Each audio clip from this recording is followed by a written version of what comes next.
ব্যাপার বাংলাদেশ, যেই তোমরা 120 রানের বেশি করতে পারো না, সেই তোমরা আমাদেরকে দুর্বল পাই 160টা রান করলা। তোদের কপালটা খুব ভালো, আমি আর শান্ত আউট হয়ে গেছি, নইলে আজকে রান হইতো 260। আমার মনটাই কইতাছে তোমরা যদি আউট না হইতা তাহলে আরো ভালো হইতো, এত রান হইতো না, আরো কম হইতো। তোদের কপালটা খুব ভালো, আমি ইচ্ছা করে আউট হয়ে আয়া পড়ছি, কারণ তোরা ছোট দল, তোদেরকে আমি মারতে চাই না।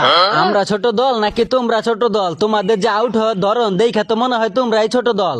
রে বেটা, তোরা ছোট দল তাই তোদের উপর মায়া করে আমি রান করে নাই, তাই তোরা এত বড় কথাটা কইলি। তোমার আর রান করতে হইব না, তুমি যে লর্ডদের বাপ ওইটা জাতি জানে। আমি তো কিছু বুঝতেছি না, যেই মাঠে খেলা হয়েছে ওই মাঠে কি নিরাপত্তার অভাব নাকি নাকি নিরাপত্তা কর্মী নাই ওই মাঠে? থাকবো না মানে না থেকে উপায় আছে নি? আমাদের দেশে খেলা সবকিছুই আছে এখানে, তাহলে আমি বুঝতেছি না, মাঠে যদি নিরাপত্তা কর্মী থাকে তাহলে মাঠের মধ্যে লিটন আর শান্ত কিভাবে ঢুকে? কথাটা তুমি খারাপ কও নাই, মাঠের মধ্যে যদি এত নিরাপত্তা কর্মী থাকে তাহলে লিটন আর শান্ত কিভাবে ঢুকে? তুমি অপমান করলা আমারে, আমি কিন্তু হীরার টুকরা, জিগাই দেখো আমার হাতুর কাকারে। তোমরা সারাটা বছর খারাপ খেলার পরও যদি হীরার টুকরা দাবি করো তাহলে আমি নিজেরা কি দাবি করো? তুই তো বেটা ছাই, নতুন নতুন আইছা তো কত কিছু দেখাবি, কয়দিন খেল তারপরে দেখবি তুই হলো। তোমাদের মতো কিছু কিছু লর্ড সদস্যর প্লেয়ার আছে বলে দেশের এই অবস্থা, কোনো উন্নত নাই। খারাপ বেটা, সময়টা হইতে দে, তখন আমি দেখাইয়া দেবো আমি সবার সেরা। লিটন দাদা, তুমি কি জানো না আমরা এবারকার বিশ্বকাপে নাই? বুঝলাম তোরা নাই, তাতে আমার কি হয়েছে, আমি কি করুম এখন? তুমি যে কইতাছো দেখাইয়া দিবা, আমরাই তো বিশ্বকাপে নাই, তুমি তো আবার আমা ঘরে ছাড়া পারো না, তাহলে তুমি কাদের সাথে দেখাইবা? দেখামু বেটা দেখামু, দেখবি একদিন কে পুরা বিশ্ব আমি শাসন করুম। আপনি আর কি হইবেন, অলরেডি সারা বিশ্বে সকল লর্ডদের বাপ হইয়া বইয়া রয়েছেন আপনি। কারা জানি কইছিল সাকিব আর চলে না, সাকিবরে দিয়া হইব না, তারা এখন কই গেল খুঁজা তো পাই না।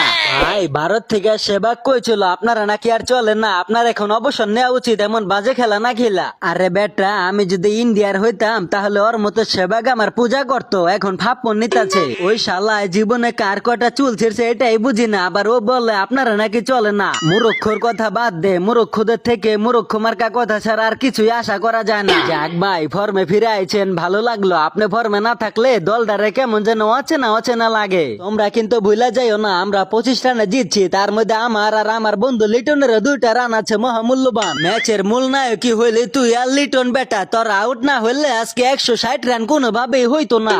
আজকে সবচেয়ে বড় ভুল রাই করছি শান্তর আর লিটনরা আউট করে, নইলে এত রান হইতো না, তখন ম্যাচটাও আমরা জিততাম। সাকিব আর রিশাদ আজকে আমাদের সাথে যা করছে এটা সম্পূর্ণ অন্যায়, কারোর সাথে এরকম করা উচিত না কোনোভাবেই।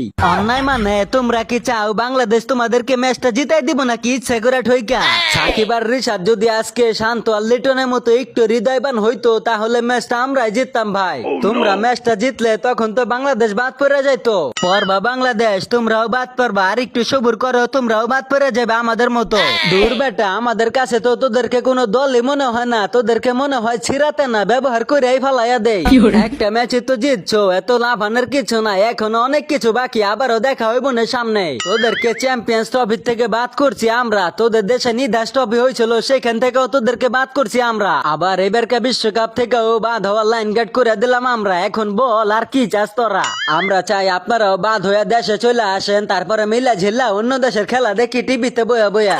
এমনটা হইলেও পারতো, তবুও কইতে পারতাম বাংলাদেশ ভালো আছে, কিন্তু বাংলাদেশ অনেক খারাপ। আমি মাত্র 1টা রান করছি আর আমার দেশ মাত্র 159 রান করছে, তাতেই কস্তরা খারাপ। যদি আমরা 300 রান করতাম তাহলে কি কইতি? কি আর কমু, আপনি আর শান্ত ছাড়া কেউ ভালো না, সবাই খারাপ। আমরা আপনি করে অভিশাপ দিলাম, আপনারা খুব দ্রুত বিশ্বকাপ থেকে বাদ পড়ে বাড়িতে যাবেন গা। তোদের অভিশাপ নিয়ে তোরা পড়া থাক, আর এই দিক দিয়ে আমরা নিয়ে যাবো বাড়িতে বিশ্বকাপ।